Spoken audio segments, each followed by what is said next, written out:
नमस्कार दोस्तों, आपका स्वागत है मेरे YouTube channel UFS update for stocks. तो आज है 10 नवंबर और आज का लेटेस्ट अपडेट वाला वीडियो में आप समझ गए होंगे कि मैं एक स्टॉक ट्रेंड से रिलेटेड डिस्कशन करने वाला हूं। तो वीडियो अच्छा लगे तो लाइक एंड सब्सक्राइब करके बेल आइकन दबाना मत भूलिएगा। तो आज शेयर में इतना खतरनाक गिरावट हुआ कि किसी ने एक्सपेक्ट भी नहीं किया था। ओके, ऑलमोस्ट 7.5-8% का गिरावट हुआ। और ये निफ्टी 50 का स्टॉक है। याद रखिए, निफ्टी 50 में जो स्टॉक्स रहते हैं ये नॉर्मली बहुत बड़े लार्ज कैप रहते हैं, तो हम एक्सपेक्ट करते हैं कि स्टेबिलिटी रहेगा, बट नहीं, निफ्टी 50 का स्टॉक होने के बावजूद भी इतना बड़ा गिरावट आया। और गिरावट का रीजन देखिए, सबको को अंदाजा था कि हाँ, इसका अभी जो Q2 का रिजल्ट है ना, वहाँ पे एक्चुअली ग्रोथ थोड़ा कम आया। ओके, ये पिछले एक साल का मैं आपको दिखा रहा हूँ। पिछले एक साल में शेयर ऑलरेडी 33% डाउन है। और अगर आप ऑल टाइम हाई से अगर आप देखें ना, कंपेयर करें, तो ये शेयर का प्राइस ऑलमोस्ट 48-49%, मतलब आप समझ लीजिए कि करीब करीब 50% के करीब डाउन है share. Okay, all time high से।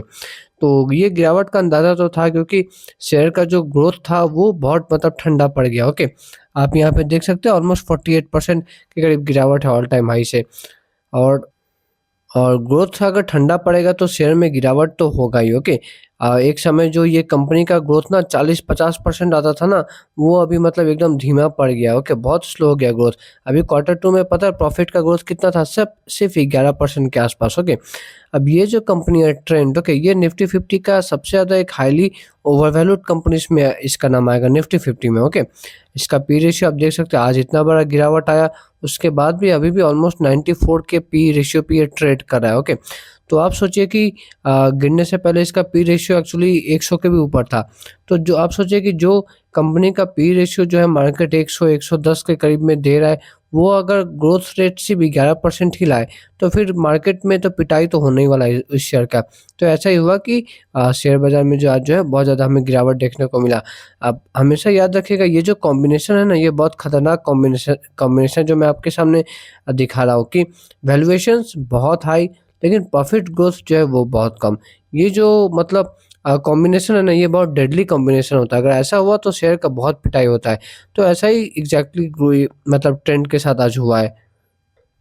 और देखिए, ये जो ग्रोथ था ना, ये एक्चुअली पिछले कुछ सालों में सबसे कम मतलब ये ग्रोथ आया। ओके, आप देख सकते हैं trend share fall 7% on slowest quarterly revenue growth since 2021 Q2। Okay, तो 2021 के बाद से ना, ये जो अभी जो Q2 का जो ग्रोथ था ये स्लोएस्ट ग्रोथ था। मतलब आप मान सकते हैं पिछले 4-5 साल में कंपनी का जो है ग्रोथ सबसे स्लो हो गया अभी। और सिर्फ रेवेन्यू का नहीं, प्रॉफिट का भी मैं ग्रोथ बात कर रहा हूँ, वो भी एक्चुअली स्लोएस्ट लेवल पे आ गया। ओके, अब बात करते हैं कि मैनेजमेंट का क्या कहना है, मैनेजमेंट का क्या गाइडेंस है। तो देखिए, ये जो ट्रेंड शेयर का जो मैनेजमेंट है ना, ये अभी 1-1.5 साल पहले तक इनका गाइडेंस रहता था। ये जो ग्रोथ का जो अपना गाइडेंस देते थे ना, ये अपना लॉन्ग टर्म ग्रोथ का गाइडेंस करीब-करीब 25% के करीब बताते थे। ओके, मतलब इनका मानना था कि हम लॉन्ग टर्म में 25% के मतलब एवरेज ग्रोथ करेंगे। ओके, बट फिलहाल अभी पिछले 1-1.5 साल में ये ऐसा तो नहीं होते दिख रहा है। ओके, ग्रोथ जो है वो लगातार धीमा पड़ते जा रहा है पिछले 1-1.5 साल में। ओके, यही हमें देखने को मिल रहा है। और मैनेजमेंट का मैं कुछ कमेंट्री आपको दिखाता हूँ। तो मैनेजमेंट का एक्चुअली यही मानना है कि ग्रोथ जो है, मतलब इनके जो सेगमेंट में जो ग्रोथ है वो थोड़ा मतलब अभी स्लो ही चल रहा है, थोड़ा ठंडा ही ग्रोथ चल रहा है। ये इन्होंने जीएसटी को भी अपने कारण बताया हो कि बहुत सारे कंपनी आजकल जीएसटी को भी बता रहे हैं कि मतलब ग्रोथ में स्लो होने का कारण। इससे पहले भी मैंने एक कंपनी को कवर किया था, वहाँ पे भी मैनेजमेंट ने जीएसटी से रिलेटेड बताया था कि उसके वजह से ग्रोथ कम हुआ है। ओके, बट एनीवे मैनेजमेंट का ये भी कहना है कि मैनेजमेंट जो है वो टियर 2 टियर 3 सिटीज़ में एग्रेसिवली अभी ग्रोथ मतलब कर रही है, मतलब नए-नए अपने मतलब शोरूम्स खोले जा रहे हैं। ओके, बट हाँ, साथ में मैनेजमेंट का ये भी कहना है कि ये जो नए-नए जगह पे जो अपने स्टोर एक्सपेंशन जो हो रहा है, वो जो नए-नए जगह है वहाँ पे कंज्यूमर का जो बिहेवियर है वो बहुत अलग है। तो ऐसा नहीं कि वहाँ पे दुकान खुलते ही मतलब ग्रोथ आने लगेगा, ऐसा नहीं होता। ओके, ये मैनेजमेंट का कहना है।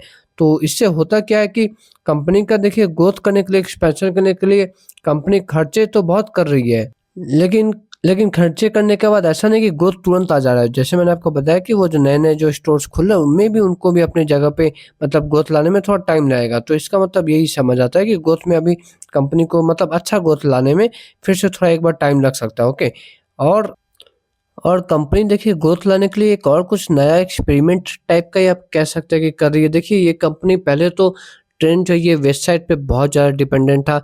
बट फिर आपको पता है कि लगभग आई गेस 4-5 साल पहले ही ज़ूडियो का ब्रांड इन्होंने लॉन्च किया और वो बहुत सक्सेसफुल हुआ। इससे क्या हुआ कि कंपनी का जो प्रॉफ़िट था, कंपनी का रेवेन्यू था, वो बहुत भागा। इसलिए हमने देखा कि पिछले 5 साल में ट्रेंड शेयर ने अच्छा पैसा बनाया, ओके। बट अभी ये जो कंपनी है कुछ नया करने जा रही है। क्या करने जा रही है? जैसे इन्होंने एक समय पे ज़ूडियो अपना एक नया ब्रांड लॉन्च किया था, वैसे ये बर्न टोस्ट नाम के लिए का भी एक मतलब नया एक मतलब ब्रांड रिटेल चेन मतलब लॉन्च कर रही है, ओके। अब देखते हैं ये जो रिटेल चेन है, ये किस रकम के मतलब किस टाइप के कंज्यूमर्स को मतलब टारगेट करता है, और टारगेट करने के बाद क्या एक्चुअली में ये जो ब्रांड है, ये क्या मतलब कुछ अच्छा मतलब रिज़ल्ट ले आता है कि नहीं? अगर ऐसा होगा तो फिर आप मान के चलिए कि फिर लॉन्ग टर्म में हमें अच्छा ग्रोथ देखने को मिलेगा, ओके। मैं कुछ आपको लेटेस्ट टारगेट्स दिखाता हूँ जो कि कुछ-कुछ मतलब ब्रोकरेज फर्म्स ने दिए हैं। तो सबसे पहले आते हैं हम जेफरीज से रिलेटेड हो कि ये एक इंटरनेशनल मतलब research firm and brokerage house है। तो इन्होंने कहा है कि होल्ड, पहले तो इन्होंने होल्ड बोला है। होल्ड मतलब क्या कि ये बहुत ज़्यादा बुलिश भी नहीं, बहुत ज़्यादा बियरिश भी नहीं है, ओके। तब जो है हम होल्ड टारगेट देते हैं, और इन्होंने टारगेट दिया कितना है, तो 5,000 रुपये का इन्होंने टारगेट दिया है। चलिए आते हैं नेक्स्ट जो रिसर्च फर्म या ब्रोकरेज फर्म आपके, तो मॉर्गन स्टैनली का देखते हैं, तो इनका टारगेट थोड़ा और ऊपर है। ये 5,400 का करीब टारगेट दे रहे हैं, और इन्होंने ओवरवेट बोला है, ओके, ट्रेंड शेयर को। ओवरवेट मतलब क्या? मतलब ये ट्रेंड शेयर पे ना मतलब थोड़ा बुलिश है, ओके। तो इतने बड़े जो शेयर में आज जो क्रैश आया, ऊपर से पिछले 1 डेढ़ साल में जो इतना खतरनाक अंडर परफॉर्मेंस, उसका बाद भी देखने को मिल रहा है कुछ कुछ जो ब्रोकरेज फर्म है ये मतलब बुलिश है ट्रेंड शेयर पे, ओके। चलिए आते हैं नेक्स्ट कंपनी पे।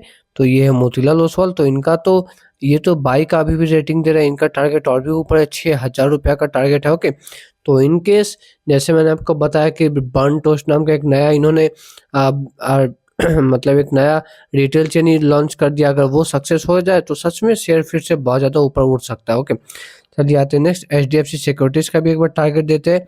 तो इन्होंने बहुत नीचे का टारगेट दिया, ओके, 4,300 का। ये बेसिकली थोड़ा बियरिश है, आप ऐसा मान सकते हो, ओके। नेक्स्ट आते हैं सिटी का। तो सिटी भी बहुत ज़्यादा नीचे का टारगेट दिया है।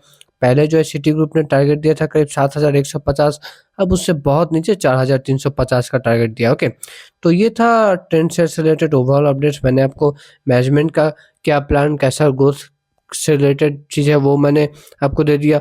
और देखिए मैनेजमेंट ने जो है ना अभी लेटेस्ट कोई मतलब ग्रोथ का गाइडेंस नहीं दिया कि हम इतना परसेंट ग्रो करेंगे। मैनेजमेंट पहले बोला करती थी कि हम 25% ग्रो करेंगे, वो मैंने आपको बताया। लेटेस्ट में इन्होंने वैसा कुछ गाइडेंस नहीं दिया, ओके। फिर मैंने आपको सारे ब्रोकरेज फर्म्स के भी डेटा दिखा दिया कि किसका क्या-क्या टारगेट है, ओके। वीडियो अच्छा लगे तो लाइक एंड सब्सक्राइब करके बेल आइकन दबाना मत भूलिएगा। मिलते हैं नेक्स्ट वीडियो में।